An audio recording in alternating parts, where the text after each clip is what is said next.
Turning to business news now with Emile Donovan. Hi Emile, you've got a report into regional economies out. What do we need to know from that one? Hey Rowan, yeah, so this comes from Westpac Bank, and basically the short and the long of it is it's showing regional economies have perked up in the past quarter, but there are also signs that economic activity could be slowing down, so some of the good, some of the bad there. This report looks at about 10 criteria, stuff like economic confidence indices, retail sales, guest nights, new building consents and so on, and then it compares them quarter by quarter to see and gauge whether there's been economic improvement. Now, geographically, there's some interesting stuff. Southland is the best performing region. It saw an improvement in 8 criteria, and there were boosts as well for Wellington and for Auckland, and unsurprisingly, the top of the South Island and the West Coast are down. That's largely because of the nasty weather that they have had over the past 6-7 months or so.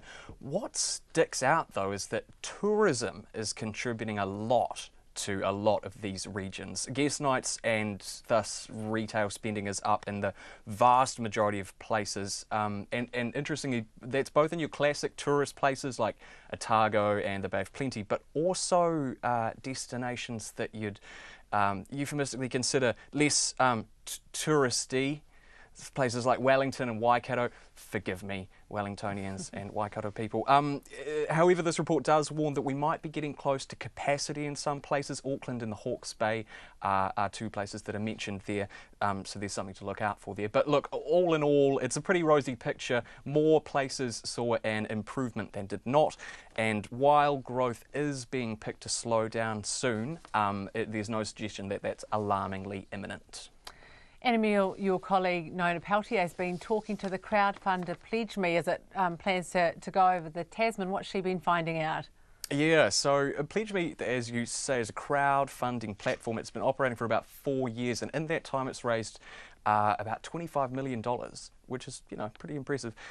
Now, as you say, once again, it's looking to jump into Australia. It's been granted a license and it's looking to start up operations across there in June. Now, the company's founder and chief executive, Anna Gunther, spoke to Nona yesterday. She says a large part of their business in New Zealand has been predicated on their effectiveness in helping business women get up and running, basically saying non-traditional fundraising platforms allow people to build a supportive network, and many business women have found that challenging because generally, and obviously this is a general kind of comment, they don't enjoy the kind of structural benefits of what you'd stereotypically call the old boys network.